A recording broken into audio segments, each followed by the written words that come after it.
Entonces vamos a comenzar hice un rastreo de un hecho que se ha tornado necesario, ¿no? Que es dar cuenta de lo que significa el eurocentrismo, cómo nos afecta, cómo nos ha afectado desde hace casi 500 años, eh, como el problema de la poscolonialidad y colonialidad también, y a partir de esos temas he hecho una pequeña búsqueda para saber qué está pasando, qué late en Latinoamérica, qué late en nosotros, los que estamos en este momento en este país, en la Argentina, para justamente dar cuenta de estas problemáticas. ¿Quiénes son los que están involucrados en el estudio de ese fenómeno? Y ver la manera de desmontarlo, de romper con esa epistemología, yo diría, en el mejor de los términos, mal inspirada, pero además es mendaz, es mentirosa. Entonces, por lo menos, tener en cuenta quiénes son los que están trabajando. Y fíjense, desde Colombia, desde Perú, desde México, desde Brasil, casi toda Latinoamérica, yo diría todo, porque no pude llegar a descubrir todos los que están trabajando en este tema, están dando cuenta, no desde ahora, desde hace casi 60 años en esta problemática, cosa que es muy interesante y que muestra la importancia que tiene el tema y cómo se ha ido incorporando gente de todos los países para tratar de empezar a resolverla y entenderla. Entonces, por ejemplo, Santiago Castro Gómez, Fernando Coronil, como antropólogo, Enrique Dussel, que es un poco nuestro, un poco mexicano, Arturo Escobar, que es un antropólogo, López Segrera de la UNESCO, Viñolo, que es un profesor en letras y antropólogo cultural, Alejandro Moreno, Aníbal Quijano, que es el tema de la colonialidad desde Perú, López Segrera, Ramón Grossfogel, que es el que trabaja mucho con Dussel, Boaventura Sousa, que es otro también necesario y brillante mencionarlo, desde todos los lugares posibles, desde universidades establecidas en ruptura con ese criterio de cientificidad mal entendida como tal, que no hace más que reproducir los intereses de ese eurocentrismo que ahora se ha hecho noratlántico ya desde hace bastante tiempo con los Estados Unidos. Entonces, todos estos grupos, pero además de universidades que están transitando por ese camino también, de alguna manera en oposición a la formalidad de las universidades tradicionales, se le ha sumado, por ejemplo, en Venezuela, y acá también en la Argentina, universidades populares. Universidades que tienen un nivel, si quieren llamarle académico, de excelencia en este tipo de investigaciones. Por lo cual, de alguna manera, estamos justificando la decisión de dar cuenta de estos problemas, pero a partir de algo que era impensado, porque todo el conocimiento estaba centralizado en las universidades tradicionales. Esa epistemología, ese cientificismo, porque terminaba siendo cientificismo, no hacía más que reproducir en nuestros territorios, con nuestras problemáticas, los intereses de otros. Entonces, cuando se habla del otro, cuando se habla de la cuestión del otro, el otro es una construcción social también. No hay nada que esté fuera de ello. Pero en esa tarea nos estamos encaminando. Y por ese tema vamos a empezar a descubrir cuál es el principio que está en discusión, uno de los temas que está en discusión. Cuando hablamos de eurocentrismo, nosotros suponemos que Europa, ¿cuáles son los pergaminos que tiene Europa para poder arrogarse ese criterio eurocéntrico de proyección universal? ¿Cuáles son esas propuestas que llegan desde ese lugar? ¿Cómo se construye ese eurocentrismo? ¿Qué es Europa? Yo en otra charla comenté que Europa es absolutamente una construcción que empieza a pasar recién a partir del siglo XIV, XV, XVI, diría. Y más me atrevería a decir 15 y 16. Y hay una fecha de validez para todo ello. Una fecha de validez que menciona Enrique Dussel y que es el comienzo de la modernidad. Para Dussel el comienzo de la modernidad es el siglo XV, es 1492. No es como dicen los eurocéntricos tradicionales en la persona de Adam Smith, de John Locke, de incluso el gran filósofo, eh, nuestro común amigo de la dialéctica,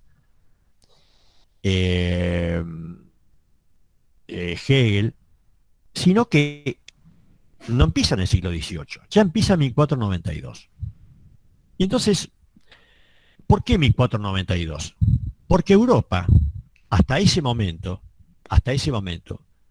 no tenía ningún tipo de entidad que pudiera ser de tal magnitud que se arrogara el derecho de considerar que todo el mundo tenía que tener sus postulados, tenía que desarrollar sus mismas prácticas, contener sus mismas virtudes y su mismo desarrollo.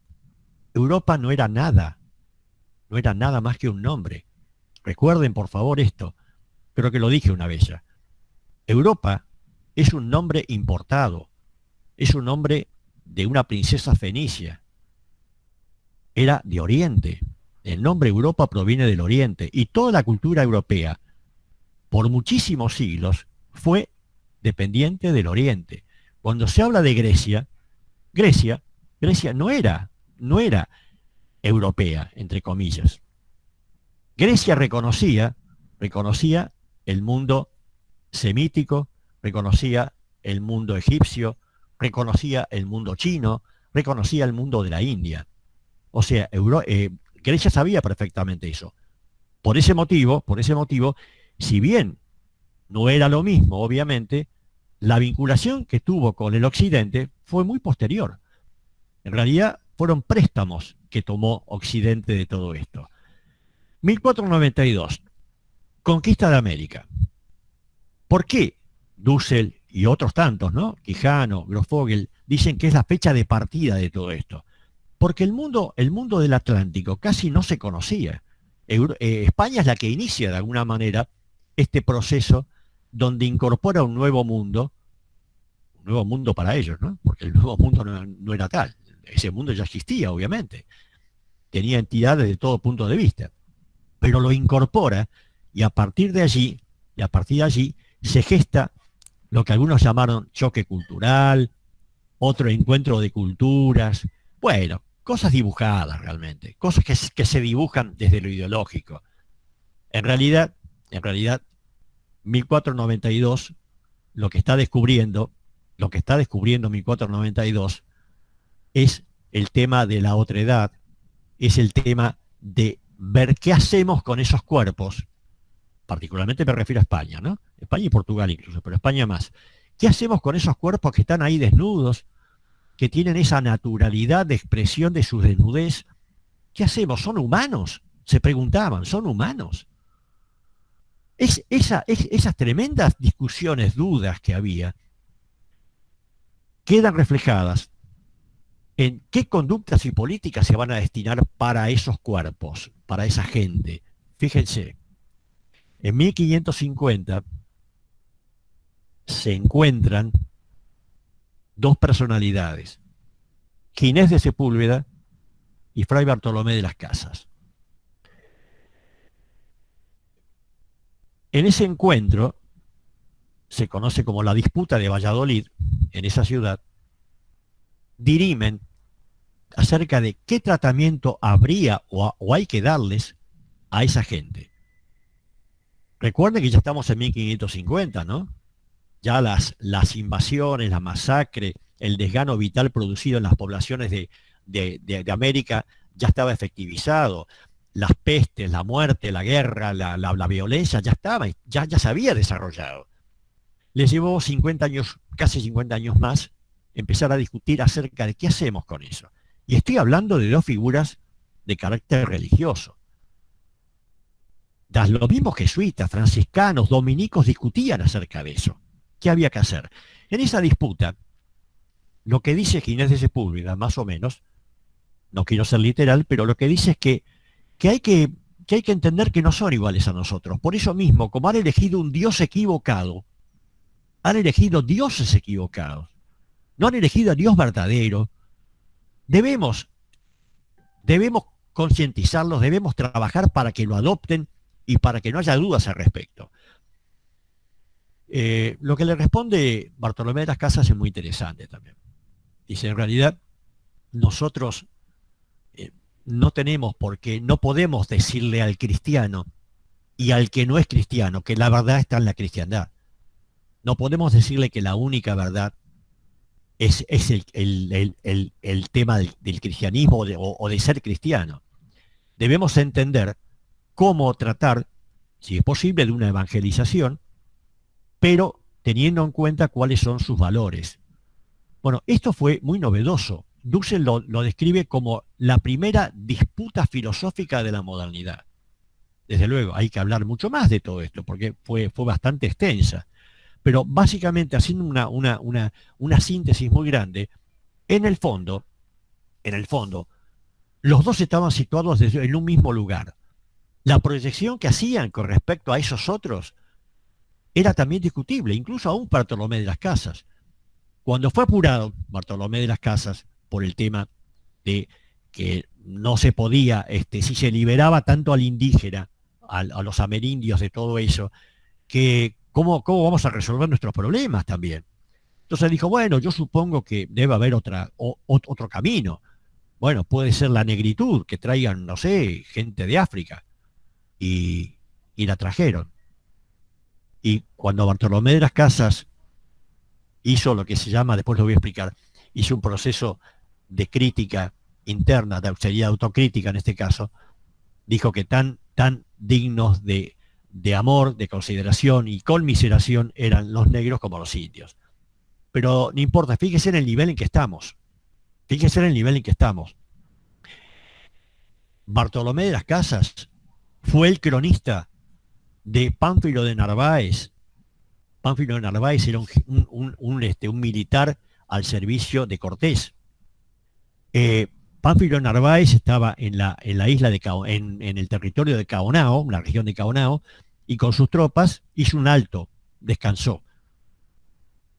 Había una población a 200 metros del lugar, aldeas de indios que estaban ahí trabajando con sus familias en la recolección. Los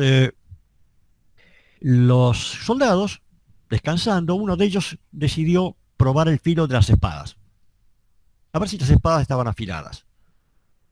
Y bueno, lo hizo primero amolando en una piedra, sacándole brillo, filo, pero enseguida le pareció probarlo con la gente del lugar.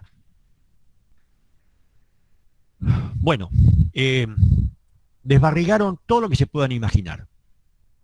Vacas, esto contado por de las Casas, vacas, terneros, mujeres embarazadas, hombres, ancianos, niños, cabras.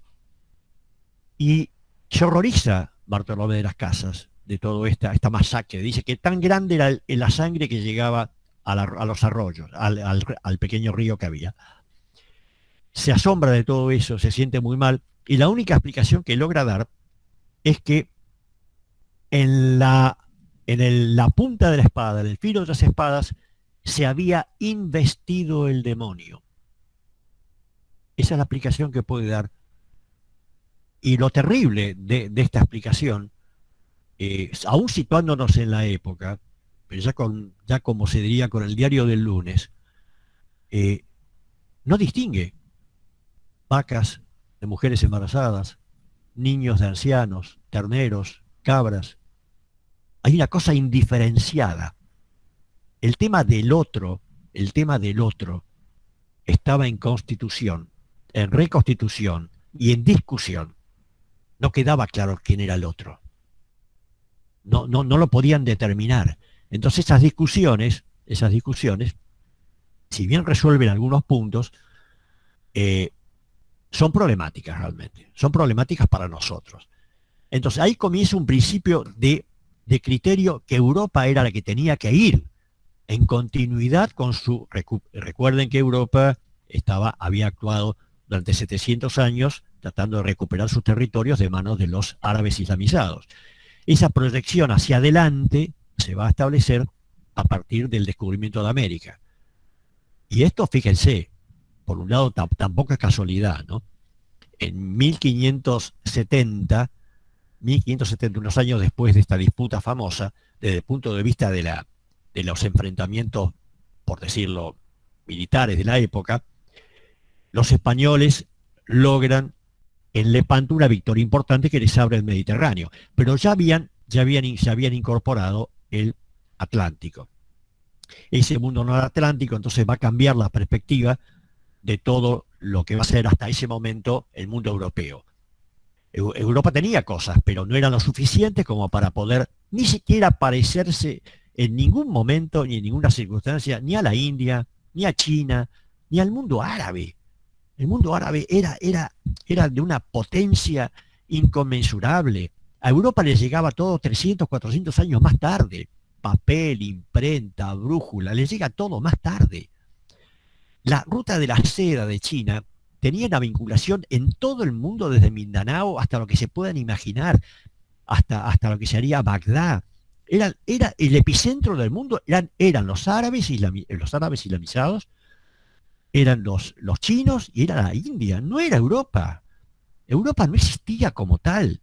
Europa era un conjunto de tribus dispersas que se peleaban entre ellos, que durante por lo menos 300 o 400 años vivieron lo que se conoció como el nombre de feudalismo. El feudalismo no existió en China, ni existió en ningún otro territorio del Oriente. Esto lo dice, lo sostienen Grossfogel, lo sostiene o Dussel, obviamente, y casi todos, Aníbal Quijano. Este tema entonces es para empezar a desmontar la pretensión de que Europa tiene su derecho, arrogarse el derecho de proyectar una cultura como si fuera la cultura del mundo, la cultura mundo. Y acá entonces ahora es importante, lo que ya también lo comenté alguna vez, el tema del pensamiento filosófico. De lo que va a apuntalar ya en el siglo XVIII esta creencia de que Europa es el centro del mundo, parte de la filosofía de Hegel, de la filosofía del derecho de Hegel, y parte desde la filosofía política o del pensamiento político y económico a Adam Smith por un lado y a John Locke por otro lado. Entonces, fíjense, yo ahora voy a pasarles si me tienen un poquito de paciencia, voy a ver si puedo pasarles ese audio que les había prometido, para ver si pueden escucharlo, sería buenísimo. A ver si me pueden al máximo el video, el audio, a ver si lo puedo.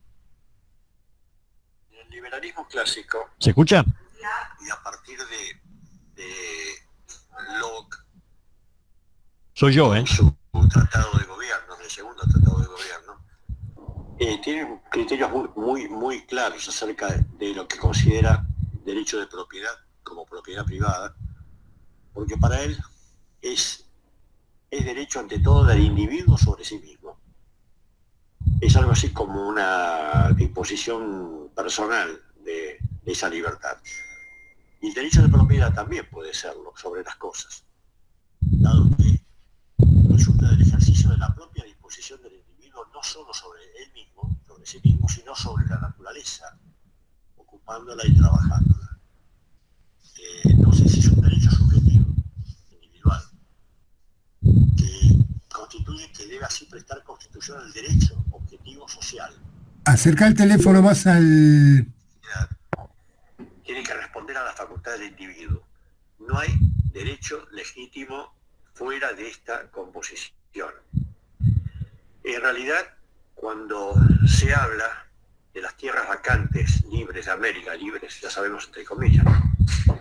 La propuesta es por Locke, o por parte de Locke, que el hombre así colonice las tierras vacantes de América. Es un territorio entonces que puede considerarse jurídicamente vacío, porque no está poblado de individuos que tengan características y respondan a los requerimientos de la propia concepción que acabo de mencionar. Es una forma de explotación de la tierra que produzca ante todos derechos individuales. Esto casi es textual de Locke. Si no hay cultivo y cosecha, ni la ocupación efectiva, se refiere a los pueblos de América, sirve para generar derechos. En cambio, otros usos no valen tampoco. Otros usos no valen. Esa parte de la tierra del continente de América, aunque esté poblado, puede considerarse igual vacante. Es decir, a disposición del primer colono que llegue y se establezca. El aborigen, o sea, los pueblos originarios, que no se atengan a esos conceptos, a esa cultura, entre comillas, no tienen ningún derecho. Acá hay un punto entonces de llegada del discurso propietario, punto de partida de la concepción constitucional. Y no es desde luego una mera ocurrencia de un pensador aislado, ojo, para nada. Estamos ante una manifestación realmente ejemplificadora, paradigmática de toda una cultura, y, por qué no decirlo, también de la nuestra. Para la perspectiva constitucional, esta nueva mentalidad, los indígenas no reúnen ni tienen las condiciones para derecho alguno, ni privado ni público. Fíjense lo que dice Smith, de alguna manera. Los nativos de Norteamérica, en este caso del norte, no tienen por su particular estado de sociedad un estado que se juzga primitivo, ni soberano ni república, ni derecho político alguno tampoco adquiere. Con esta privación jurídica de la población indígena, podrá ser alegado por tierras americanas, incluso a efectos judiciales, y no solo Locke, sino también a Adam Smith. En la riqueza de las naciones, entonces, lo que justifica es que vale todo esto más como derecho para privar de derecho que el propio ordenamiento particular. Es decir, fue necesario establecer un orden de derechos universales de todos los seres humanos como paso precisamente para negar el derecho a la mayoría de ellos. Hay un efecto en todo esto, que es no en realidad la universalización del derecho, sino la puesta del propio universo jurídico, en este caso europeo, liberal. Cualquier otro queda denegado. Ya no es solo que el indígena se encuentre en posición subordinada. Ahora también resulta que no tiene sitio ninguno, que no tiene ocupación, no tiene nada, no tiene lugar, sino está dispuesto a abandonar completamente sus costumbres y deshacer enteramente sus comunidades para conseguir integrarse al único mundo constitucionalmente que se pueda concebir del derecho. Entonces, no se consigue solamente un derecho individual, este derecho privado. El derecho también se admite colectivo y de una colectividad, pero solo aquella colectividad que se corresponde, que esté de acuerdo y sirva al primero, al individual, al derecho de autonomía personal y propiedad privada. Esta libertad civil fundamental que entonces se concebía es la que va a definir esta caracterización del mundo eurocéntrico. Solo cabe como público, en este caso, el derecho no de cualquier comunidad, sino solamente de la institución política, que está constituida a dicho fundamento con vistas a su existencia y aseguramiento. Bueno, yo no sé, yo cuando leía todo esto me pensaba, ¿no? ¿De dónde sale todo esto? Ustedes, no sé si conocen el tema de los cercamientos en Inglaterra. Estas prácticas que ellos hicieron de anular de derechos a comunidades enteras, de pasarles por encima, de quitarles las tierras que tenían en barbecho a sus propios habitantes, esto lo hizo Inglaterra. Esto lo hizo Inglaterra en todo el siglo XVII, conocido con el nombre de la legislación sanguinaria, en tiempos isabelinos, de Isabel. O sea, le quitaron a las comunidades sus propias tierras, le quitaron las tierras que tenían, donde podían tener pequeños bosques para usar su madera en el invierno, le quitaron todo eso, cercaron las tierras con ovejas, le quitaron todo. Entonces yo me ponía a pensar, ¿cómo me va a llamar la atención que con su propia población hicieron ellos para lograr lo que después se conoce, entre comillas, con el nombre de Revolución Industrial? Qué maravilla, ya tenían prácticas en ese punto. Imagínense con qué desprecio podían ver ellos a la población de América Latina, a la población americana, que no eran más que indios. Es decir, ellos no son, ni fueron, ni son más que una cultura. Y no fueron, ni son más que ninguna otra cultura. Sin embargo, la justificación pasa además porque cuando Hegel habla del espíritu del mundo, dice que la historia encarna el espíritu del mundo. La historia encarna el espíritu del mundo. Pero esa historia, que es mundial, no le está dado para cualquier cultura. Hay un tiempo de transcurrir, hay un transcurrir en ese tiempo. Y en ese tiempo, el que está en un tiempo diferente es el que ya ha perdido ese tiempo. Hegel no negaba China, ni India, ni supuestamente el Oriente. No. Pero dijo decía que su tiempo ya pasó.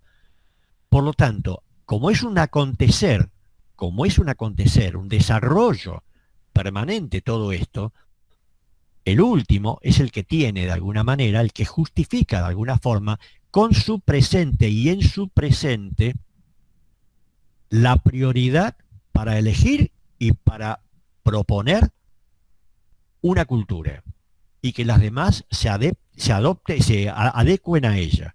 Si no, está fuera de todo eso.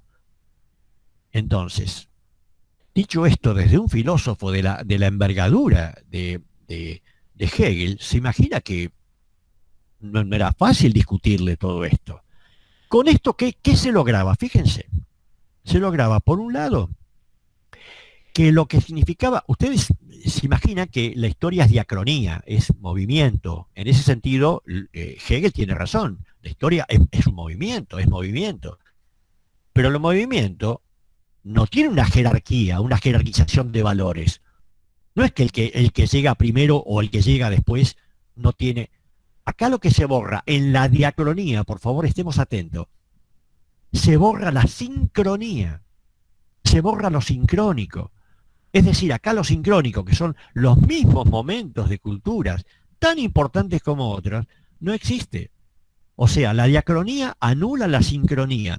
Y la sincronía, los pueblos que están en un mismo nivel, en un mismo momento del europeo, aunque sean amerindios, aunque fueran de cualquier isla, no están en condiciones de reclamar nada. Esa sincronía los anula. Lo que sirve para ellos, para el mundo eurocéntrico, es la diacronía, y en eso la jerarquización de un valor por encima de los demás.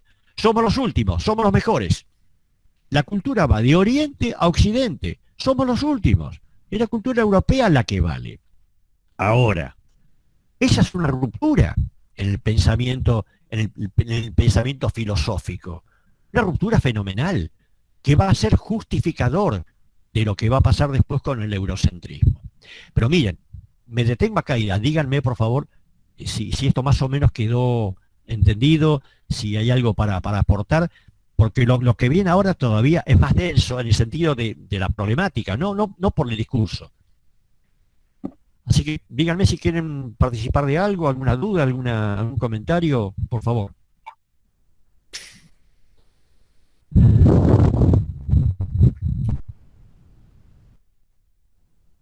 Bueno, recuerden que hablamos de rupturas. Este tipo de construcciones son construcciones que primero rompieron para poder constituirse. Rompieron con otras cosas. Con otras prácticas rompieron. Miren, desde el punto de vista de la religión,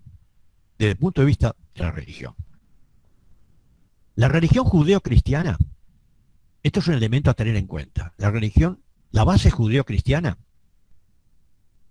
es muy interesante porque parte de la idea, de la noción, de que Dios ha creado al hombre y ha creado al mundo. Pero al hombre lo creó a su imagen y semejanza, no al mundo. Por lo tanto, Dios, en ese punto, se sabe que el mundo no es igual a Dios. Y al no ser igual a Dios el mundo, el hombre, la especie humana, perdón por no decir hombre, no decir mujer, la especie humana tiene todo el derecho, no se inhibe frente a la naturaleza. Lo que antes estaba absolutamente ligado con la idea del cosmos griego, con la idea de las culturas milenarias también, de otras culturas, ni hablar también de las americanas, de las africanas, la comunidad, cuerpo, naturaleza, era inescindible. La especie humana estaba ligada por sí a la naturaleza, no estaba desvinculada de ella. Ahora, esto podía haber seguido así. De hecho, no se sabe que esto pudiera desviarse para otro lado, pero ya es una diferenciación que hay que tener en cuenta. No es lo mismo la base que permite o que no inhibe al hombre a hacer transformaciones en la naturaleza, es algo de lo cual el mundo liberal se va a hacer cargo de todo eso. ¿Saben quién es el representante? ¿Cuánto tiempo tuvieron que esperar para hacer ese cambio? Y fíjense, recién en el siglo XVIII se atreven a hacerlo. Los calvinistas escoceses, después de la ruptura de la reforma, de la reforma protestante, los calvinistas eran los más duros en ese punto y decían que ellos se consideraban con todo el derecho de establecer diferencias, de establecer principios como los que acabamos de escuchar recién. El de Locke, el de Adam Smith. Es decir, y Dussel les dice, escúchenme, les dice. Y Marx les dice, escúchenme, señores. La Biblia, ¿qué es la Biblia para ustedes? No, bueno, pero la Biblia permite justamente que el hombre es libre de trabajar, de actuar sobre la naturaleza. Sí, pero el régimen que ustedes han creado, Marx les dice eso, el régimen que ustedes han creado atenta contra algo que es fundamental y que el cristianismo no puede permitirlo. ¿Qué es? La vida. Ha afectado la vida. Ustedes han afectado la vida. Con esa forma de... Entonces dice, le queda libre, dice Dussel, le queda libre al cristiano oponerse a ese principio que en nombre de la Biblia se vulnera, se esconde, se oculta, pero también se practica. Entonces hay que salir de eso. Le permite al cristiano cuestionar eso, cuestionar esa decisión. Por eso lo invoca. Y para este tipo de invocación, que parte de rupturas, como estamos diciendo, la propuesta que va a hacer una unidad, que va a formar una unidad entre el pensamiento de Carlos Marx y de Enrique Dussel y de todos estos grupos que están peleando para desmitificar el eurocentrismo y la colonialidad y la poscolonialidad, es que ambos, digamos, es que lo que están tratando de hacer es cambiar la lógica de ese pensamiento, pensar que esas rupturas han demostrado la vulnerabilidad de un movimiento, digamos, de un movimiento cultural que se hace universal, pero que no considera todos los participantes de esa universalidad. Les quitan derechos para poder seguir trabajando en otras cosas. Les quitan posibilidades de identidad, les rompen la identidad, les rompen su idea de unidad con la naturaleza. La naturaleza acá no es más que un instrumento. Entonces, cuando decimos que en este caso Dussel y Marx cuestionan todo esto es porque lo que surge del capitalismo y obviamente del pensamiento liberal, que va a ser el puntal del capitalismo, es la negación de la vida a partir de la explotación de un personaje que es básico para esto que va a venir ahora, que es el desposeído, el pobre, y en términos prácticos ya la clase obrera en sus primeras etapas. Fíjense, Dussel dice que la filosofía, si no es para pensar y repensar, no es filosofía. La filosofía debe ser para plantearse cosas, para discutir cosas, para armar propuestas. Si yo no salgo de mi mundo de percepción, de mi mochila que traje siempre, y no hago una pregunta que me replantee lo que yo creo saber, por lo menos o para afirmarlo o para empezar a dudar. Si yo no hago esa pregunta, yo no estoy haciendo lo que se llama un juicio. No estoy estableciendo un criterio de juicio. Entonces, él dice, plantearse una pregunta es empezar a pensar filosóficamente. No importa si después acordamos y volvemos al punto de partida. En ese punto, fíjense, miren qué complicado lo que viene ahora, pero qué sencillo para entender. Yo hago una pregunta que me interpela. ¿Quién soy? ¿Qué hago? ¿Qué puedo hacer? ¿Qué estamos viviendo? Frente a esa pregunta, yo estoy armando un tremendo desquicio con mi forma original de pensar. Porque yo vivía, digamos, tranquilo dentro de mi universo, de mi proyección, de mi horizonte. Pero yo al preguntar estoy rompiendo ese horizonte con otra propuesta. Entonces él dice, a partir de esa propuesta que yo tengo, de esa pregunta que me interpela, que digo, ¿por qué estas cosas son así? ¿Qué puedo hacer para cambiar todo esto? Toda esa pregunta tiene un nuevo designio. Desde el punto de vista, fíjense, de Hegel e incluso de Marx, el movimiento que se llama dialéctico, el movimiento que va a través de, esa es la dialéctica, ir a través de 7 pasos diferentes, son 7 pasos metodológicos muy complejos, va desde lo más confuso de la realidad hasta volver a la realidad ya armada, ya entendida. Pero en el caso de lo que propone este señor Dussel y los filósofos de la teología, de la filosofía de la liberación, dice, hay que partir de un principio diferente al que planteaba la dialéctica. ¿Cuál es ese principio? Lo que se llama la analéctica. La analéctica es tomar distancia y en ese horizonte ver lo que está en la periferia de todo ese mundo que vivimos nosotros, que parece que está ahí, como si fuera un limbo, el limbo que está ahí. Y ese limbo es el pobre.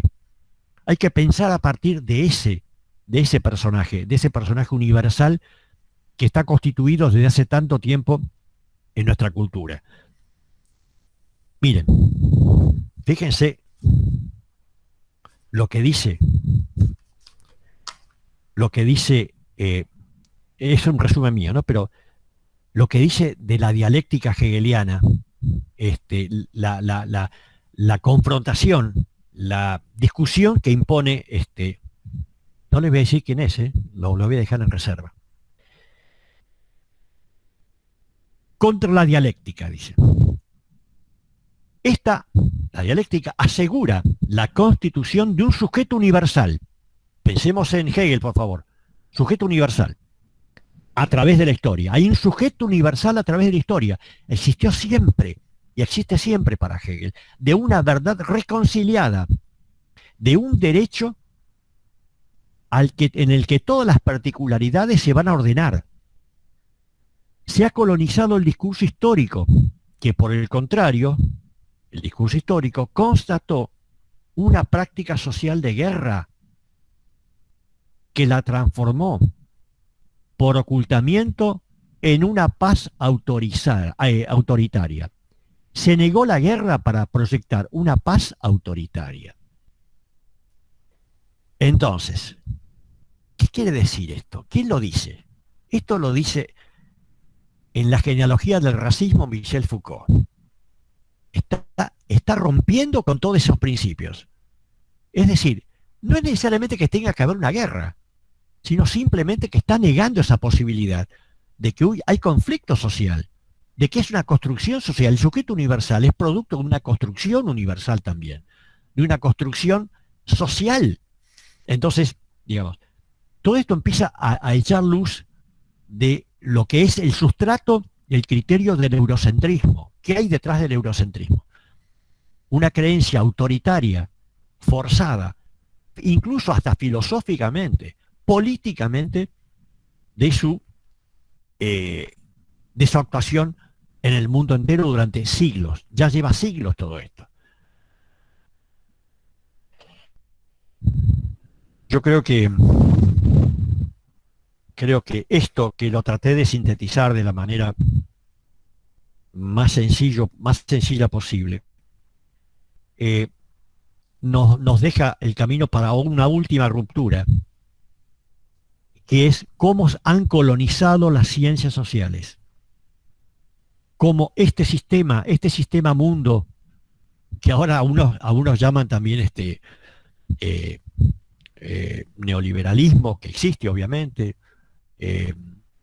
posmodernismo, que también existe,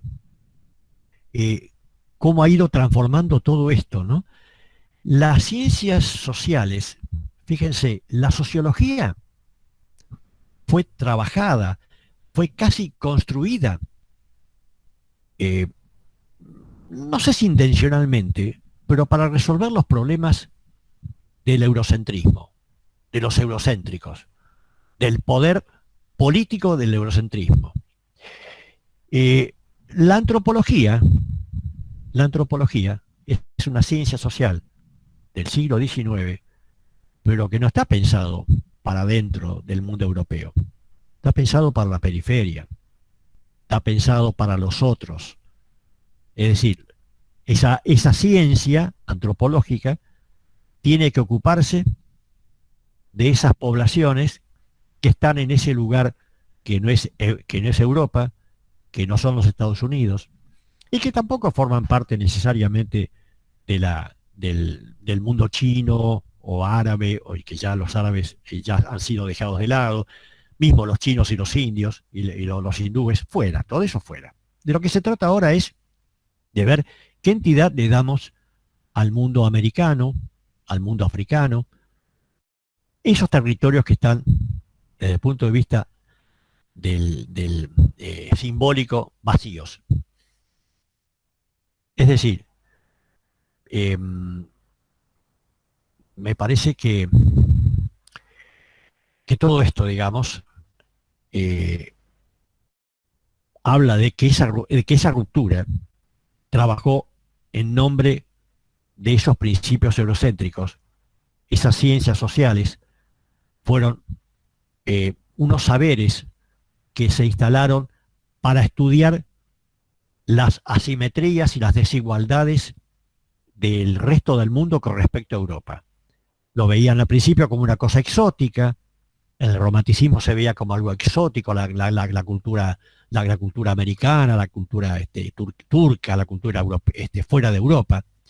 Y después se fue trabajando ese principio para robustecer que somos los mejores, somos los más aptos, somos los que de alguna manera tenemos la necesidad y la justificación de controlar al mundo.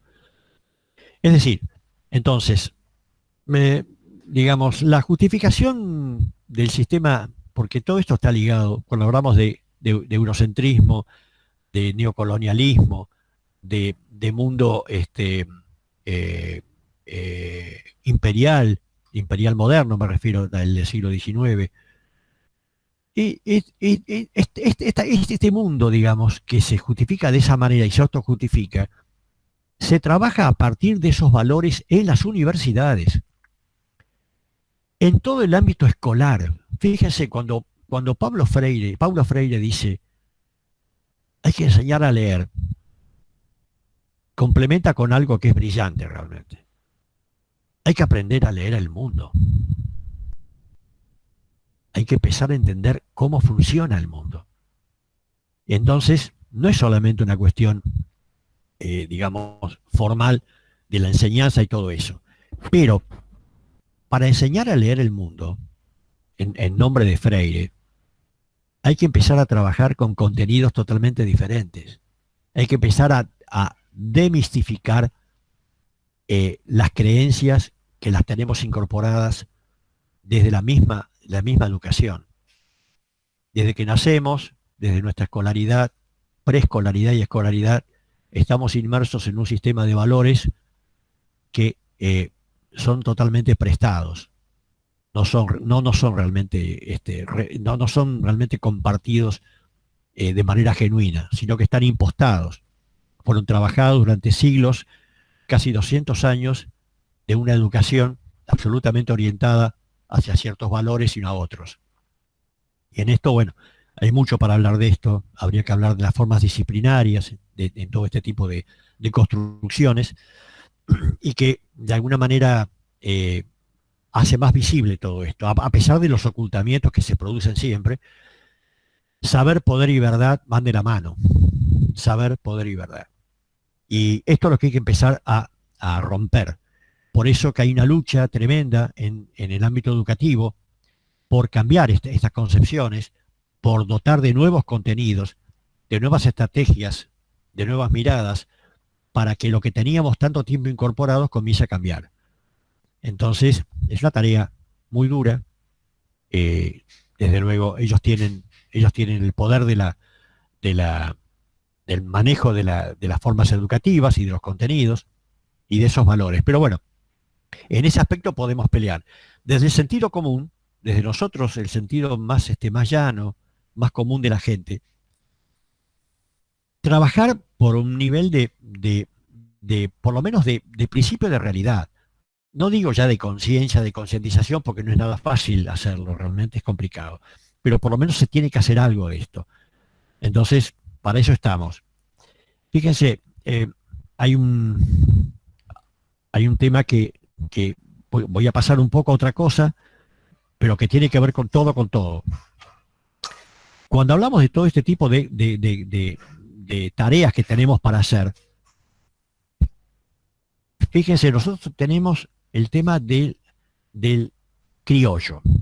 En América Latina, me ocupo ahora de América Latina, el criollo. El criollo, sabemos que se supone que a partir de varias generaciones es el que nació en este territorio, proveniente seguramente de España, en el caso que nos interesa, o de Portugal. El criollo, y ahí hay un estudio hecho sobre dos personajes, Thomas Jefferson, el norteamericano, y Simón Bolívar. Entonces, la percepción que tenían los criollos en la época de la independencia, en la época de esos fenómenos muy grandes que se estaban dando en América Latina con respecto a las metrópolis, la ruptura con las metrópolis, por parte en este caso de los hispanohablantes, tiene como una especie de doble conciencia, por decirlo de una manera. Los criollos, por haber sido en algún momento hijos de europeos, por un lado, ellos renegaban de Europa.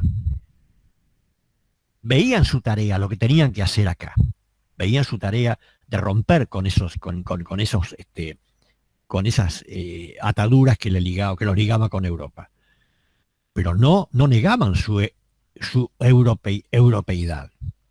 Ellos se sabían que provenían de Europa también. Lo que no querían era depender de Europa. Pero ¿qué pasa? Fíjense que estoy hablando del criollo. Y toda la forma de mestizaje, y los negros, y los amerindios en general, con todas sus variantes, ¿qué percepción tenían los criollos respecto de ellos? Yo no tengo ninguna duda, porque eso lo sabemos nosotros. San Martín, Castelli, Bolívar mismo, le dieron una entidad de lucha a las poblaciones nativas. Permitieron, quisieron, propusieron que esa gente se sumara a la revolución, que se sumara al cambio, que hubiera un cambio real. Y se sumaron. ¿Cuántos negros murieron en esas batallas? ¿Cuántos descendientes seguramente de poblaciones aborígenes pelearon de la mano con los criollos? Pero después de esas luchas y de esas discusiones que hay respecto a qué es el hemisferio norte, el hemisferio occidental, después de esas discusiones acerca de qué somos realmente, vino el otro problema, que era qué hacer ya en épocas de, entre comillas, cuando terminan los conflictos, hay otros conflictos, pero esos terminan, los de la independencia, cómo empezar a establecer relaciones con los de adentro. Entonces acá hay una contradicción, que en realidad si uno lo piensa, no es tan contradictoria. Ya empiezan a ver que hacia adentro hay una cosmovisión diferente por parte del criollo. Debe distanciarse, debe separarse del amerindio, de los pueblos originarios, de aquellos que en su momento le dieron el apoyo. ¿Por qué? No porque el criollo fuera malo o bueno, sino porque el criollo, y esto no lo leí en ningún lado, lo sé por otro lado, pero no me llamó la atención que no estuviera en estos tratados que estoy viendo que les comenté. Ninguno trata este tema. Pero hay algo que es importante. Lo ven solamente desde lo antropológico o de lo sociológico, pero no desde lo económico. El criollo termina siendo el criollo que hace la revolución. Los descendientes de esos criollos, cuando se constituyen en un Estado nacional, o sea, 1850 en adelante, cuando se constituyen como estados, ya tienen sus intereses económicos, ya forman parte de oligarquías, ya forman parte de, o bien del estaño en Bolivia, o bien del cacao y el café en Brasil, o bien de la agricultura y la ganadería en la Argentina y Uruguay, o bien del cobre chileno, o bien cada uno de ellos va gestando su propio armazón de relación económica y política con las metrópolis, ya las tiene. Y entonces la alianza que va a tejer esos grupos prioritarios y primordiales van a establecer un contacto estrecho con las metrópolis.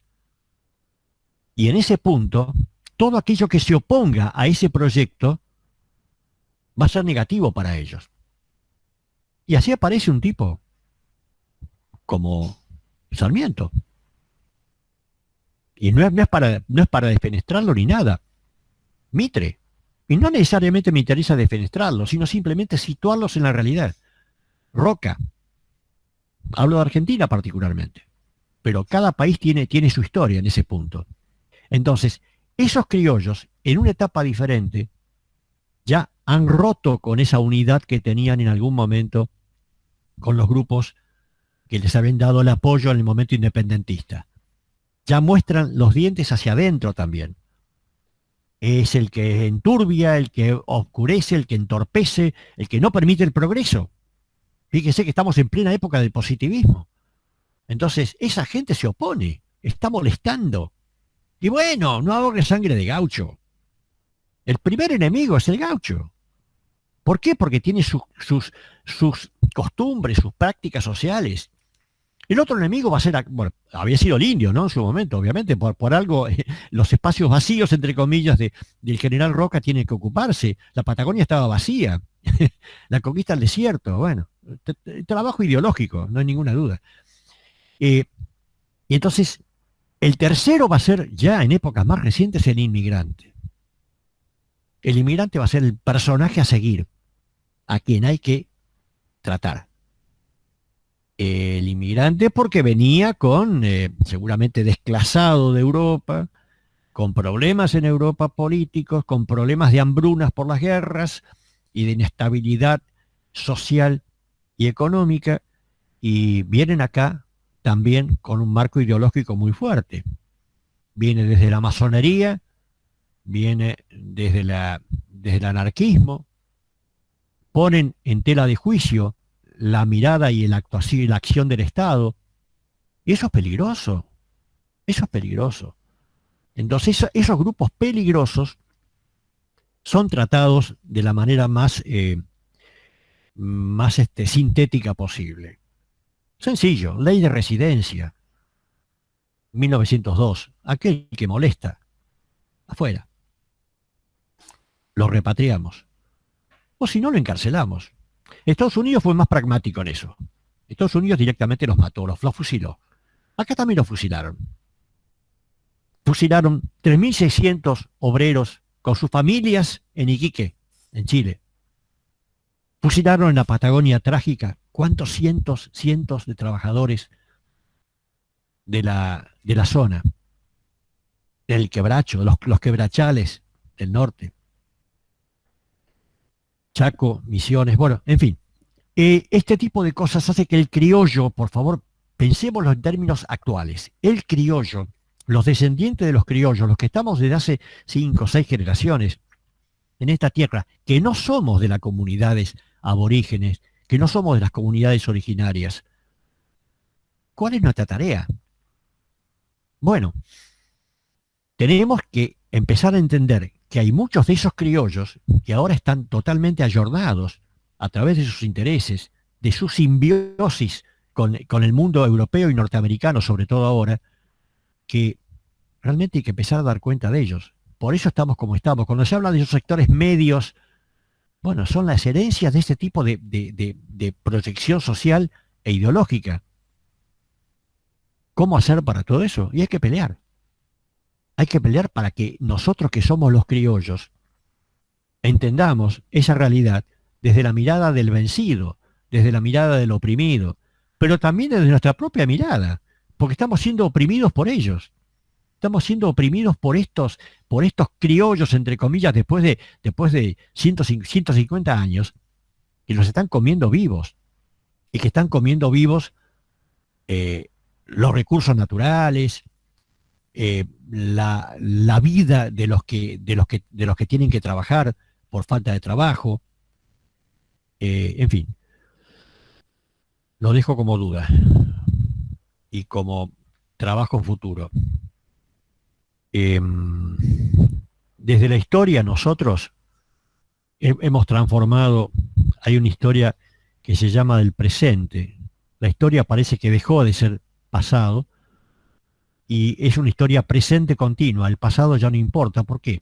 Porque se habla de manera ideológica del fin de la historia. Ya se dijo formalmente, pero en realidad, por más que se haya retractado quien lo dijo, que la historia en realidad no estaba terminada, pero bueno, lo dijo y eso prendió fuerte en mucha gente.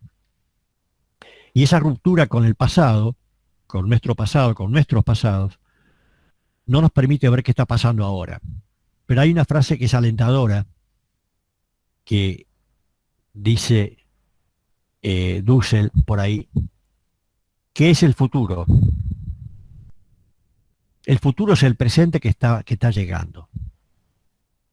Es decir, que si tenemos que vivir el presente, lo vamos a vivir, pero sabiendo que en el presente también está incorporada la posibilidad de un cambio, de un futuro. Pero eso va a depender mucho de lo que podamos también hacer nosotros y los que nos dejen hacer, ¿no? Cuéntenme, perdone que son demasiadas cosas y a mí me brotan a veces necesidades y urgencias de comunicación y siempre me quedan cosas en el camino, como siempre, ¿no? Como pasa. Pero bueno, quisiera que ustedes ahora aportaran algo, por favor, algún tipo de comentario o lo que quieran.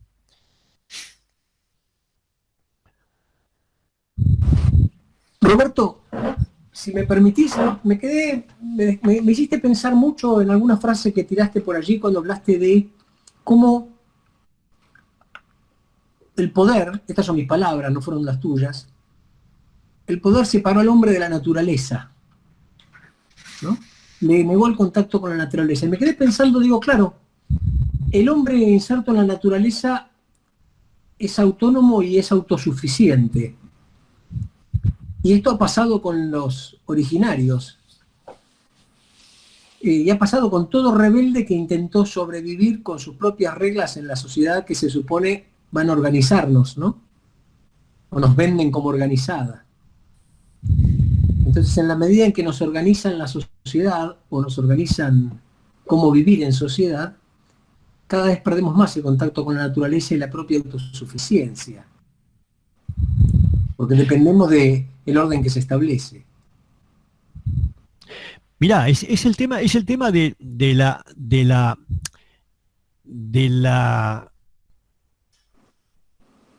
idea, de la creencia en que la sociedad tiene que progresar. Y está mal entendido el principio de progreso, porque no es lo mismo de hablar de un progreso que hablar de cambio. Si hablamos de cambios, los cambios se dan, históricamente se han dado siempre, pero no con la idea de un progreso lineal. La idea de un progreso lineal habla casi en términos de arrogancia con respecto a quien lo ejerce, porque es cuando se usa la naturaleza como base para todo eso, la naturaleza termina siendo la variable de ajuste de alguna forma de todo esto, y termina siendo el argumento para montarse sobre la naturaleza para dominarla, pero del dominio de la naturaleza a la destrucción de la naturaleza hay muy poco espacio, y estamos transitando ese camino.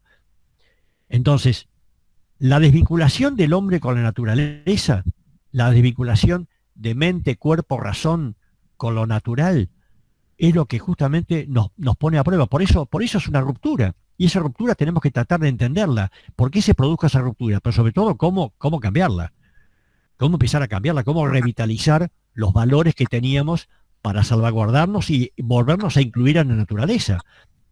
Cuando los griegos hablaban de un cosmos, el cosmos era el orden. Pero era un orden que estaba ligado, que ligaba a la especie humana con la naturaleza. No estaba divorciada de él.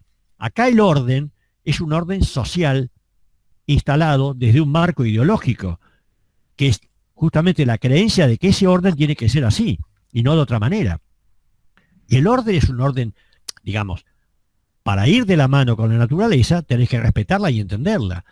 Y si querés dominarla, pero no destruirla, bueno, ese es uno de los puntos.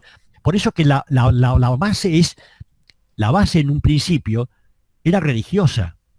Todos los pueblos tradicionales de América y del África, la mayoría de sus culturas, tenían una relación simbiótica, acotada, con dioses, pero de todo tipo, que representaban las fuerzas de la naturaleza, arroyos, ríos, nevadas, lluvias, viento, lo que fuera, todo eso tenía una representación. Cuando se logra el sincretismo religioso, cuando se habla de un solo Dios, ese único Dios es un creador absoluto de todo, es como que, ¿conoce la famosa frase de Nietzsche? Es muy divertida realmente, es muy divertida, muy buena. Nietzsche dice, cuando se reunieron todos los dioses a pedido de Dios, Dios convocó a todos los dioses. Y entonces les dijo, señores, se ha acabado su tiempo. Yo soy el único Dios y el Dios verdadero. Y literalmente, dice Nietzsche, el resto de los dioses se murió de risa.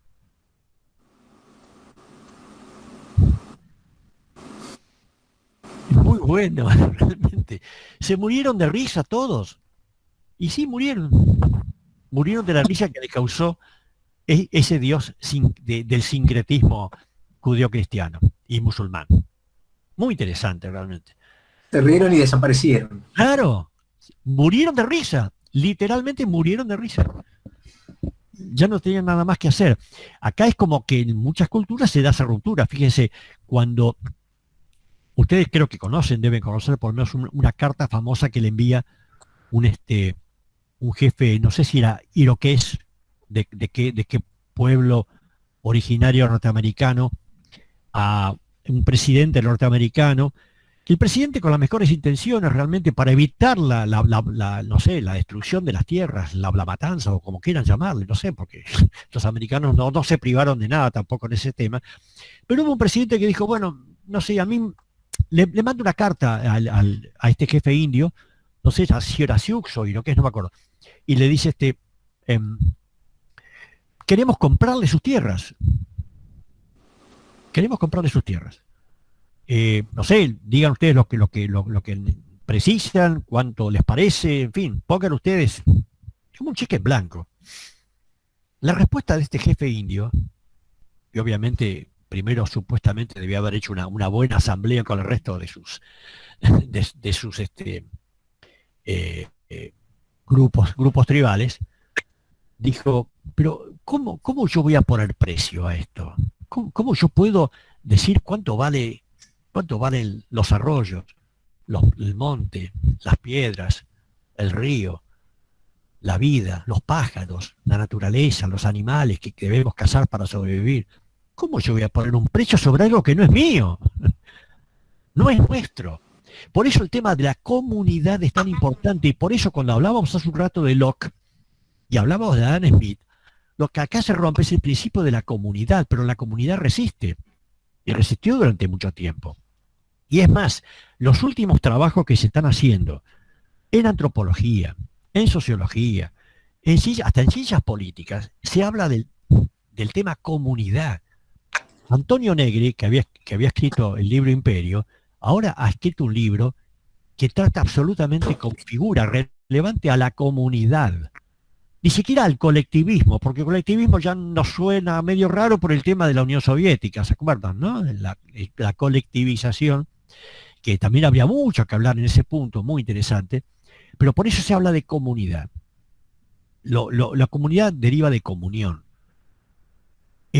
Fíjense, en ningún momento,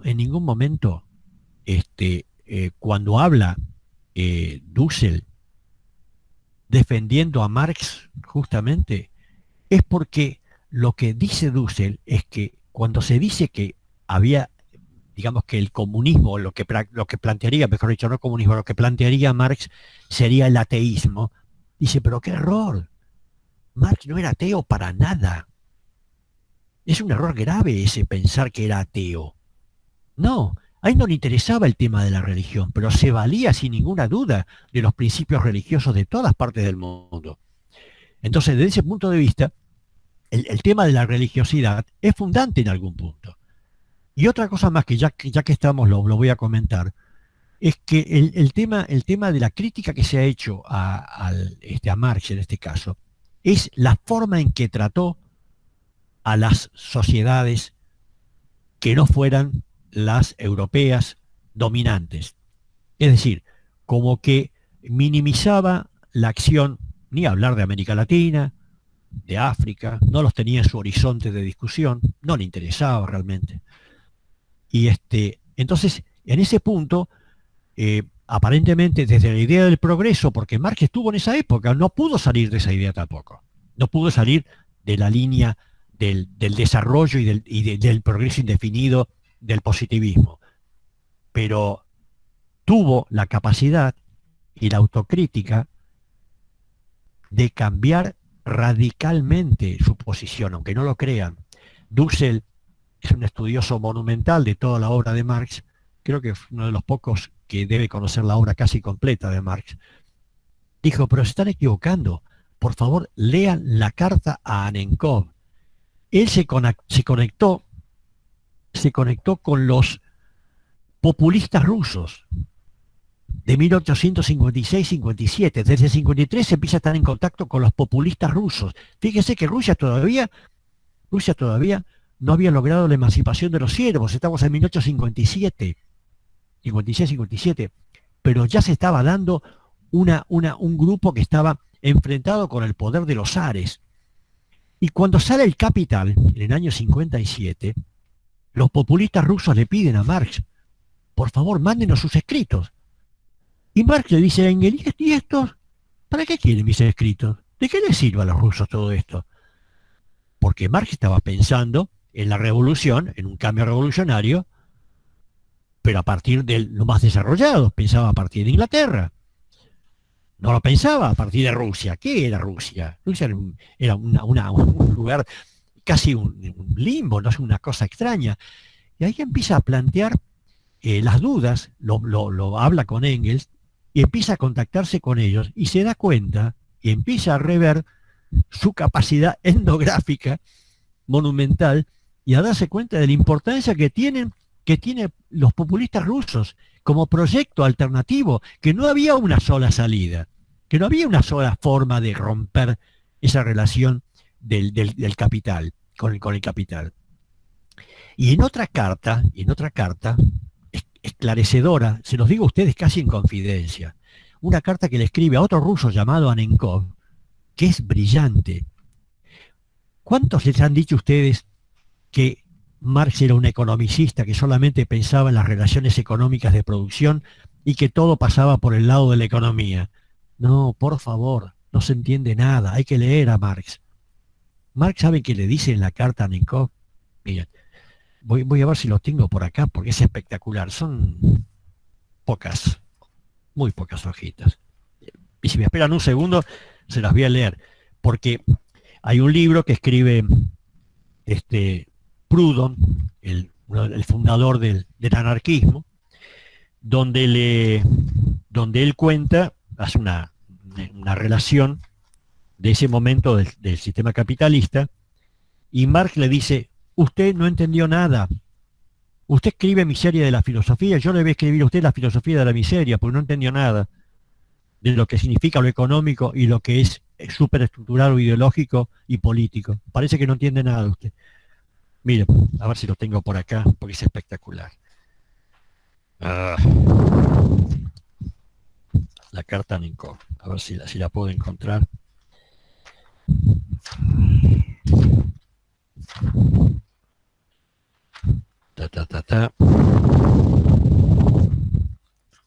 Perdónenme, esto estaba fuera de programa, por eso tengo que buscarlo, porque no lo pensaba hablar ni leer.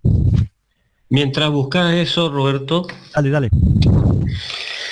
quería decir algo que comentabas, que bueno, cuando llegaron los inmigrantes, fines del siglo XIX, principio del XX, traían nuevas ideas, ¿no? Y dentro de esas ideas que vos mencionabas, Sí. hablabas de la masonería.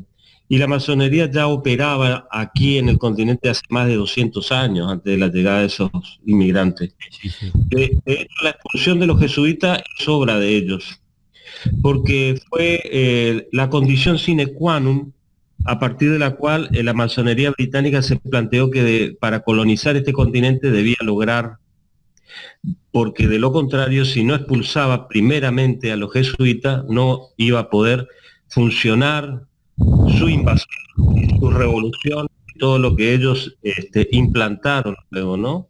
Sin duda. Así que eso nomás. Está bien que la masonería fue siempre ideas, y los masones que vinieron en esas oleadas de inmigrantes tenían otras ideas, ¿no? Pero con ese tema de la masonería ocurre más o menos lo que dijo Nietzsche con el tema de Dios, ¿no? Claro. O sea, el culto, digamos, antiguo escocés, el antiguo culto escocés, digamos, ¿no? Creo que es el Dios, digamos, ¿no? A partir de ahí, toda la otra masonería depende de Gran Bretaña, no hay otro eje, digamos, más que... Cruce.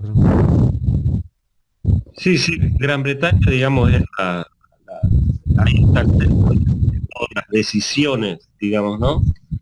Y aquí, lamentablemente, la oligarquía argentina ha funcionado de ese modo, ¿no? Bajo esos preceptos, bajo esas órdenes, y por eso es que aquí no podemos cambiar, y todo lo que se produce aquí son avances y retrocesos permanentes. Nunca podemos sacar la cabeza, como se dice comúnmente, porque da, como decía Marx, un paso atrás y un paso adelante y tres atrás. Sin duda. Algo parecido. Lenin creo que decía eso. Lenin. Y lamentablemente es así porque, bueno, la ideología que opera, digamos, el sistema de control, todo pasa por ahí, todas las decisiones, los golpes de Estado, la caída de los gobiernos, los candidatos, no hay otro tamiz que no sea ese, a través del cual todo el mundo debe pasar, porque si no, no llegás. Lamentablemente es así, no llegás en ningún aspecto. En la cultura, por ejemplo, llegan, digamos, a ocupar cargos y a estar en lugares más elevados aquellos que sí pertenecen a ese tipo de organizaciones. Y ha sido un eficiente sistema de control y de seguridad y de espionaje durante toda la etapa revolucionaria, ¿no? Y después eso se ha activado tanto que sigue funcionando hoy de la misma manera, obviamente con todas las transformaciones obvias, digamos, que los tiempos exigen, ¿no? Pero en aquella época que no había internet, que no había, digamos, medios de comunicación efectivos, este sistema de espionaje y de manejo de información fue muy, muy efectivo y funcionó de primer nivel, digamos, ¿no? O sea, eso es lo que garantizó de alguna manera vencer y pasar a tener la información del enemigo, digamos, ¿no? El propio Fernando VII ingresó a la masonería creyendo que de ese modo iba a lograr la victoria en sus colonias en América, ¿no? O sea, grave error, porque eso estaba manejado por el enemigo precisamente. Claro. Así que bueno, así de torpe fue este personaje, Fernando VII, ¿no? Sin duda, sin duda. Sí, sí, sí. El compromiso del pensamiento de la masonería, algunos ya lo sitúan en Egipto, ¿eh? Con el Hermes Trismegisto. O sea que es muy antiguo, muy viejo. Si bien el tema masón tiene que ver con la arquitectura, con la gran casa y todo eso que más o menos podemos conocer, el masón era un personaje que estaba comprometido, por lo menos en la época de la independencia hispanoamericana, estaba comprometido en nombre de Inglaterra, el nombre de Inglaterra en ese proyecto masón, con respecto a América Latina. Y bueno, sabemos, sería estúpido no reconocer de dónde provenía Bolívar, San Martín, y muchos más, ¿no? Que era en ese momento lo más avanzado que había dentro del pensamiento revolucionario de la época. Cuando se pensaba en monarquizar todo, ellos estaban pensando en republicar todo. Igual tenía... Claro, pero eso, todo eso tenía un límite, o sea, era como que, bueno, hasta acá llegamos, ¿no? Con estas ideas, a partir de ahora se hace lo que decimos nosotros, y evidentemente la mayoría fue asesinado, o se tuvo que ir del país o del continente, o le mataron los hijos, o en el caso de San Martín, bueno, que misteriosamente, bueno, se muere la mujer cuando estaba en campaña. De hecho, hay una cantidad de cosas que son ocultadas en nuestra historia y que tiene que ver con el manejo final del proyecto, ¿no? O sea, obviamente muchos se han metido y se siguen metiendo en eso porque consideran que es el camino, ¿no? Y que pueden lograr cosas porque es prometedor y además toda la extravagancia, lo exotérico, digamos, que presume toda esa situación.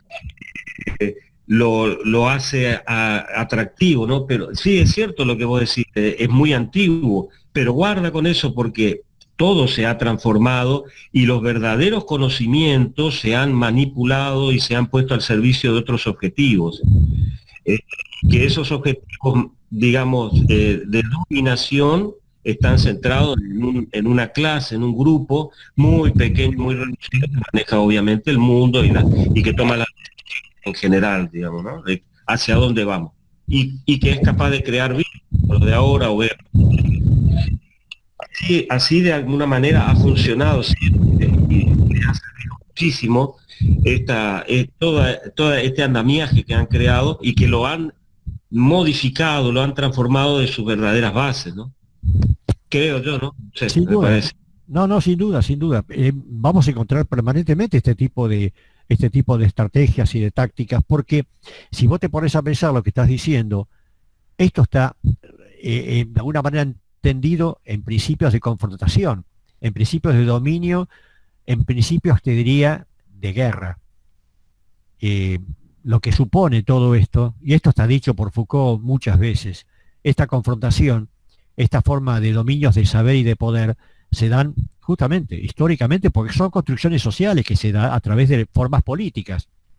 Y justamente creo que lo que nos deja un poco más, no quiero usar la palabra porque no me gusta mucho la palabra esperanzadora, pero lo que nos deja alternativas, lo voy a plantear en ese tema, el tema de lo que podrían ser no utopías exactamente, ¿no? Como camino necesariamente, pero lo que nos deja como alternativa es cuando Foucault dice que cuando se ejercen a través de tácticas y estrategias, se practican ejercicios de poder concreto, el proyecto puede ser, digamos, permanente, perfecto, pero siempre se filtra algo.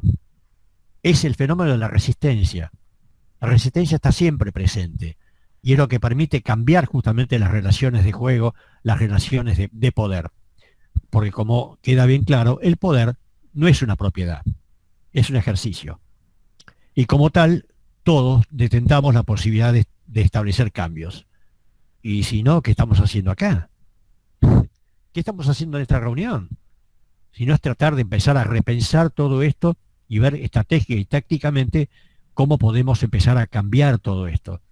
Y si no lo logramos, bueno, es un proyecto que no va a parar, porque nuestra especie también es así. Es resistente, resiste a todo este tipo de particularidades. Vamos a eso.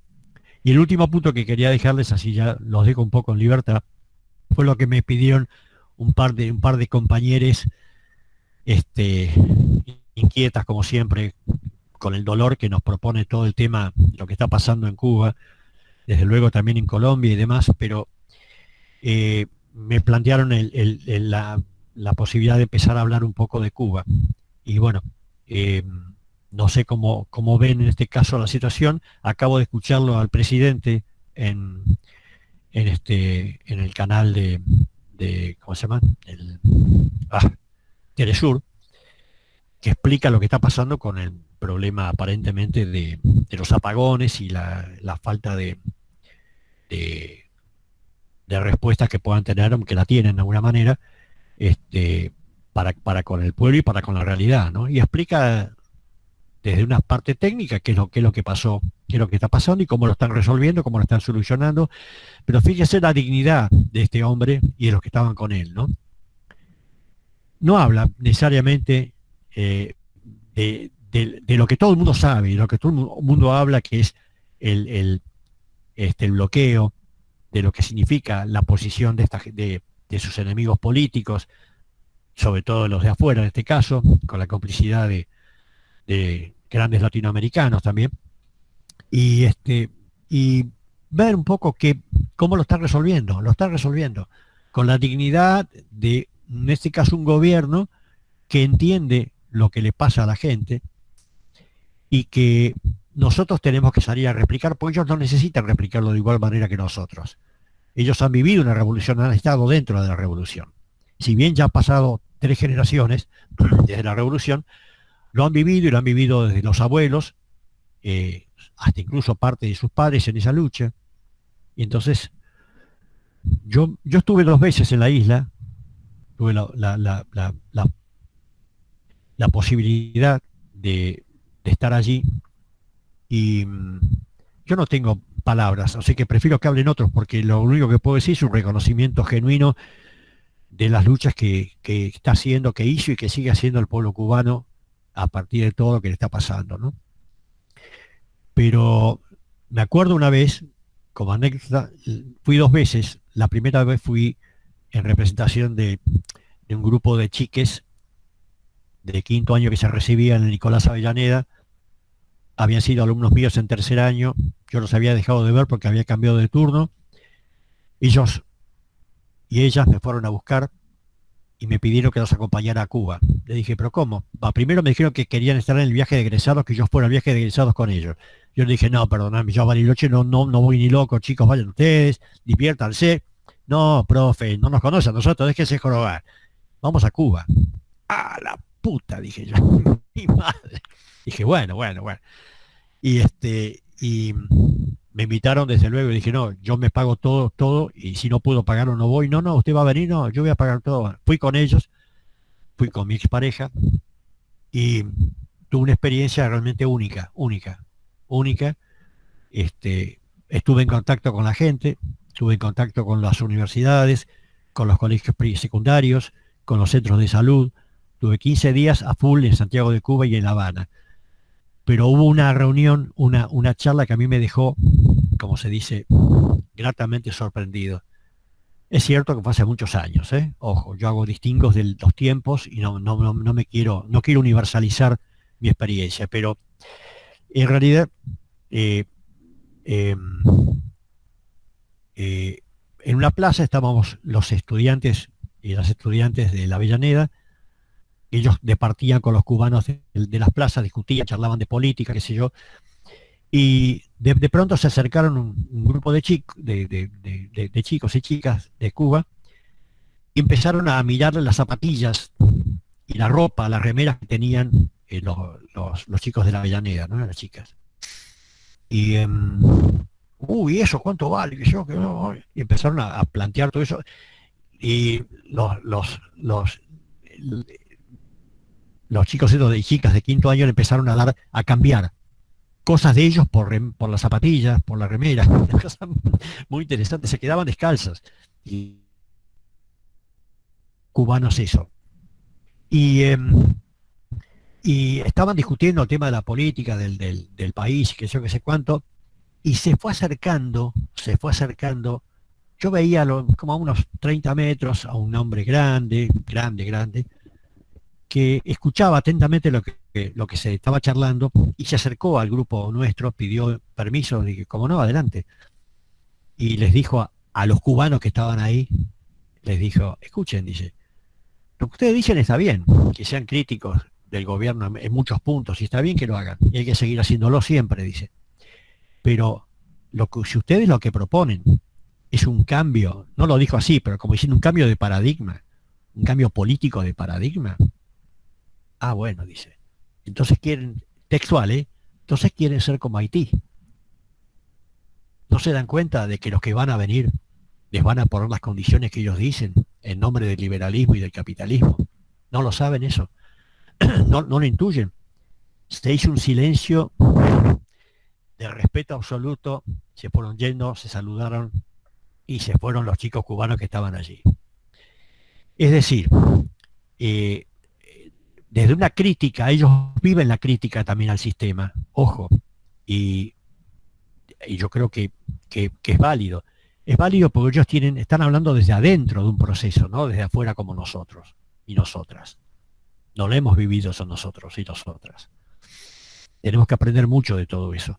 Cuando mucha gente de izquierda de acá fue a visitar la isla, imponían condiciones y decían qué era lo que tenían que hacer, qué les parece, pero cómo hacen esto, cómo hacen lo otro. Yo decía, yo no puedo creer que hagan estas cosas.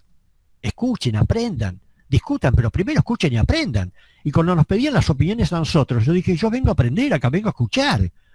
Hablen ustedes, que son los que pueden hablar.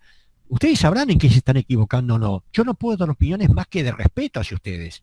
Entonces, ahí terminó un poco la charla. Y la segunda vez que fui a casa de familia y estuve metido en La Habana hasta las 3, 4 de la mañana jugando al ajedrez en plena época del apagón, de la época de la decepción, sin luz prácticamente, jugando con una vela encendida con la gente de la isla, de lugares donde quizás no cualquiera se hubiera atrevido a ir. Y yo me sentí muy profundamente agradecido de poder estar con ellos, aunque sean fuera de esa práctica tan sencilla como es el ajedrez, ¿no? Pero estuve en casa de familia y presentamos una ponencia al colectivo de trabajo nuestro en La Habana, desde la Universidad de Buenos Aires, o sea que me sentí muy, muy feliz por estar allí otra vez con esa gente, única realmente, única. Yo tengo solamente palabras de respeto y admiración para las cosas que han hecho, las condiciones en que las siguen haciendo aún, que las hicieron desde 1959 en adelante. O sea, ¿qué puedo decir de eso? Defenderlo, pedir a la comunidad internacional de cualquier signo que les den apoyo, por favor, que hagan lo que puedan, los rusos, los chinos. Ya algún día pelearemos también con los chinos, seguramente, tendremos que pelear. Seguramente tendremos que pelear también. Pero ahora es momento de pedir esa solidaridad, esa ayuda, por el desmantelamiento que han hecho simbólico de la isla, de su gente y de sus vivencias.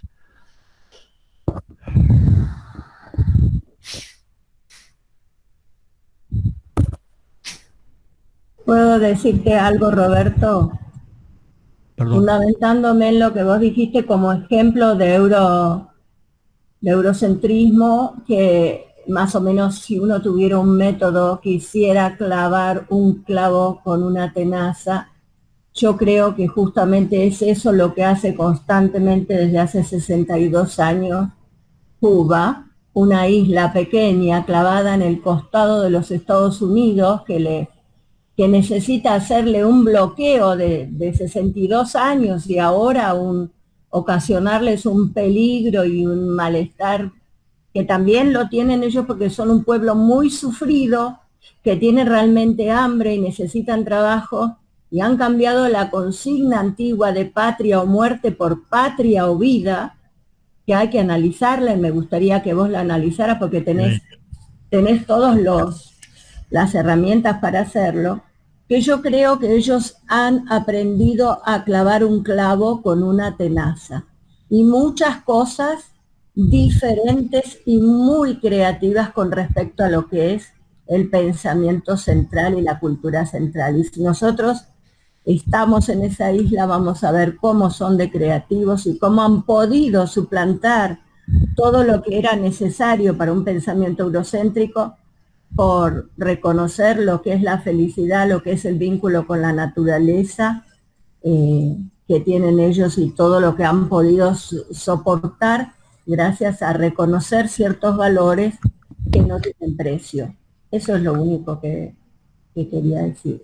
Gracias, Maricé. Veces, Vos estuviste, Maricé, en la isla. Estuviste no sí, hace mucho menos tiempo que yo.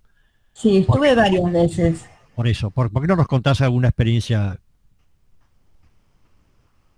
Una experiencia pequeña es que pude conocer a un revolucionario que no sabía nada de política, porque cuando fue la revolución, en el 1959, cuando vos dijiste, el chico estaba en la primaria, pero transcurría su primaria descalzo. Entonces él tuvo que defender una zona geográfica que ahora no me acuerdo, que es una zona fundamental donde hubo ahora no me acuerdo nombrártela, pero una zona donde hubo una invasión norteamericana, y él tuvo que salir haciendo con un cuchillo de su casa, o haciendo a veces, sacándole punta a una rama a combatir, y dijo, gracias a eso, yo tuve zapatos en mi vida por primera vez. ¿Qué fue la experiencia de Bahía de Cochinos, Maricé? Sí, de Bahía de Cochinos, tal cual. Tuve zapatos por primera vez, y ahora llegué a ser un comandante de la Armada, y seguí estudiando, y me di cuenta el valor del estudio teniendo ideales y comparándolas. Lo que vos decías, pensando críticamente en la realidad que uno vivía. Y ahí por ahí es lo que querés decir del sentido común. Saber cómo vivías hasta entonces y cómo se te abran las puertas para una nueva vida. Por supuesto que una vida que ha sido muy dura, porque tienen un enemigo muy grande. Y yo me pregunto, si en Bolivia tienen este metal que, bueno, que ayer me acordaba y hoy no, que es el estaño. Estaño. No, no es estaño. Ah, es litio, sí. Si en Bolivia luchan por el litio, y hizo todo eso Macri por el litio, y hace todo eso los Estados Unidos y los poderes, ¿qué es lo que quieren de la isla? ¿Qué quieren de la isla? Una isla donde el único cultivo es el de la caña para hacer ron y el del tabaco para hacer esos cigarrillos. ¿Qué otra cosa pueden buscar que no sea adueñarse y enseñorearse sobre el valor que han tenido todos esos hombres? Quieren la muerte, Maricé, por eso los cubanos pregonan la vida. Quieren la muerte. Son tanáticos, los americanos son tanáticos, buscan eso, buscan llevarlo a una condición de muerte. Y pero ellos... el no comer también los lleva, están flacos, viste que por esos problemas que tuvieron, todos usan andadores, son esqueléticos, han tenido que desarrollar un sistema de salud fantástico para poder sobrevivir a todo lo que le pasó, que es principal la falta de alimentos, y hoy no pueden comer. Hoy lo único que está abierto son los supermercados para la gente que tiene dinero, y ellos la verdad que han perdido posibilidades de compra, han perdido posibilidades de consumo, tienen bananas, tienen frutas, pero hay cosas, generaron este sistema de que crezcan en agua con Castro, pero ahora no, ahora están pasando mucho hambre y han sufrido mucho ese pueblo. Y bueno, ¿qué pasará? Mirá lo que dice... ¿Hasta cuándo van a resistir? Bueno... El bloqueo es muy grande, 140 kilómetros está Estados Unidos, ese monstruo de una islita que es una aguja en las costillas de Estados Unidos. Y ha podido serlo, y realmente es una isla milagrosa por un lado, si lo llevas al terreno de la metafísica. Yo apelo nuevamente, te digo, a la comunidad internacional, a lo que pueda, a los que puedan, desde la palabra, desde lo que puedan hacer, colaborar como se pueda. Fíjese lo que dice, creo que ya lo leyeron, pero yo quiero repetirlo porque me refuerza en mis afectos y en mis ganas de que las cosas cambien. Roger Waters sobre Cuba. Si le interesa mi casa y no me la puede comprar, es porque no se la quiero vender, ni tampoco se la quiero alquilar o arrendar. Entonces usted me encierra en mi casa y no me deja salir para ir al supermercado, ni a la farmacia, ni al banco, y tampoco deja que me vendan los repuestos del carro o la moto. Y aunado a esto me cancelan las cuentas y tarjetas de crédito y ahorro. Al cabo de un tiempo mis familiares se van a desesperar. Algunos se escaparán por la ventana. Y usted desde afuera empezará a vociferar que soy un inepto para conducir las riendas de mi casa y que soy un dictador, que hago sufrir a mi familia. Y entonces van a comenzar a decir que el gobierno de mi casa está en crisis y que los vecinos tendrán permiso para intervenir y echarme con el propósito de atender la crisis humanitaria de mi familia. Eso sí, nunca usted dirá que lo que le interesa es quedarse con mi casa y que por eso fue que usted me puso a mí en esta situación tan crítica ante mi familia. Cuba no está solo, no está sola. No sé, me parece que ese brillante, conmovedor. Muy bueno. ¿Puedo decir una cosita? Dale. Sí, bueno, primero muy interesante todo, bueno, un gusto, profesor, es la primera vez que participo. Por un lado, bueno, está claro que Estados Unidos quiere mandarle un mensaje al mundo de que el comunismo es un fracaso, y por esto el ataque mediático, ¿no? Están todos los medios de hegemónicos en el mundo hablando de Cuba, y encima, a ver, lo más insólito es que es cierto que hay manifestaciones, pero ellos encima quieren magnificar las manifestaciones, por lo que están empezando a usar fotografías falsas, videos falsos. Sí, entonces, por lo tanto, estamos en una injusta guerra mediática, como siempre ellos hicieron, de manipulación a través de medios que no son de comunicación, son de manipulación. Por otro lado, creo que los norteamericanos están, la oligarquía a la derecha, están un poco preocupados porque un sector de jóvenes norteamericanos está creciendo mucho, un sector de los jóvenes que dicen que en las encuestas que empezaron a hacer en los últimos 5 años, de que los jóvenes no les está gustando el capitalismo. Capitalismo norteamericano. Entonces, y cuando le empiezan a preguntar, estos son jóvenes principalmente hasta los 30 años, 35 años. Y la mayoría, no sé si era 60, 70%, dice que estaría también predispuesto a estudiar apoyar un modelo socialista. Y esto, hasta CNN, lo he visto, hasta CNN lo ha dicho, ha mostrado estas encuestas, preocupados. Y también por eso el crecimiento de Sanders. Eso es muy interesante, el fenómeno de Sanders de Estados Unidos, que nunca nadie hubiera esperado que un socialista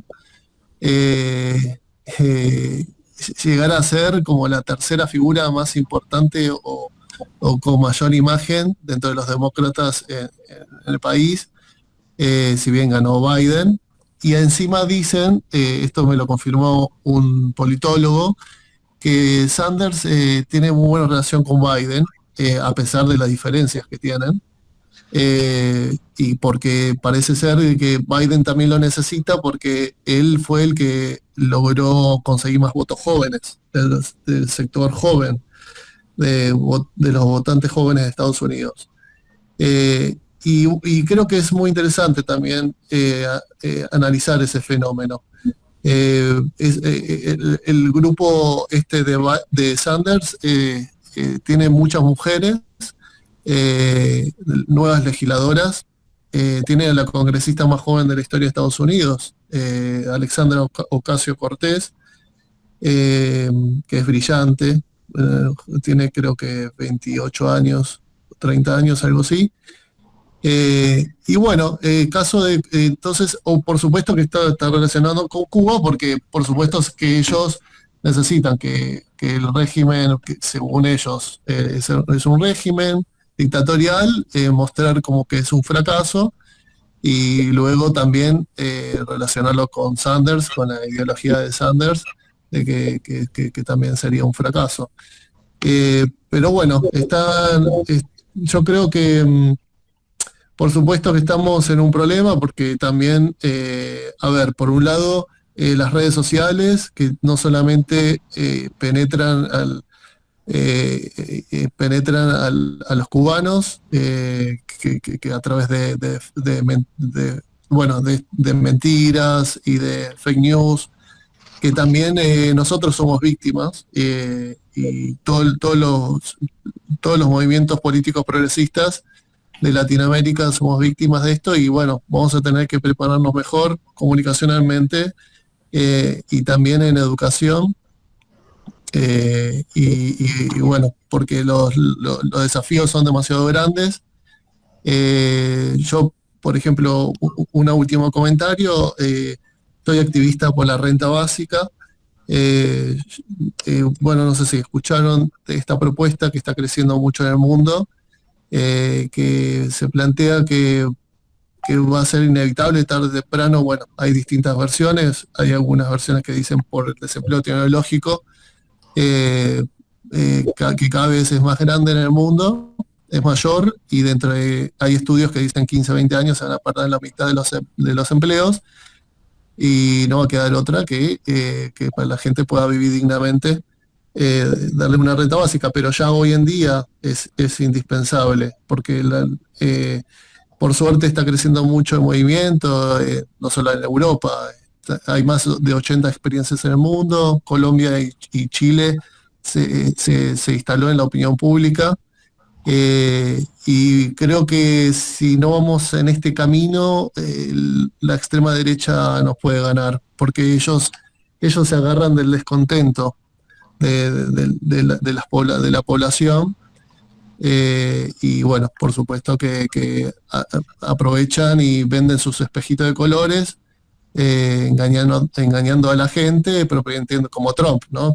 Prometiéndole, o Bolsonaro, prometiéndole espejitos de colores, y al final después se desilusionan, pero mientras tanto terminan destruyendo todo. Y bueno, creo que otra causa importantísima en la Argentina es lo del río Paraná, para recuperar nuestras riquezas y nuestros puertos. Y bueno, y la vía comunicacional creo que es clave también, mejorar la soberanía, exactamente. Bueno, nada más. No. Gracias Raúl, muy Da muy para matizado. otra charla lo tuyo. Sí, más bien. Yo quería terminar con el tema de Cuba, que no se va a terminar nunca, desde luego, o espero que se vaya resolviendo satisfactoriamente. Eso me quedó en el tintero, será para la próxima, el tema del populismo. Y lo voy a analizar desde Dussel y desde Laclau, Ernesto Laclau, fallecido hace unos años, que me parece que es importante, sobre todo para aquel que hable del populismo desde la cansada de muchos medios de difusión y desde el sentido común, les empieza a quedar claro qué significa en realidad el término populismo, ¿no? Es muy interesante. Así que yo no los quiero mantener más, les agradezco por mi parte. Si quieren seguir, seguimos charlando, pero yo corto acá en la exposición. Así que si quieren comentar algo más, me encantaría que lo siguieran haciendo, pero yo ya no quiero, lo dejo para la próxima. Hay muchas cosas más para seguir hablando, me quedan los botones en el camino todavía.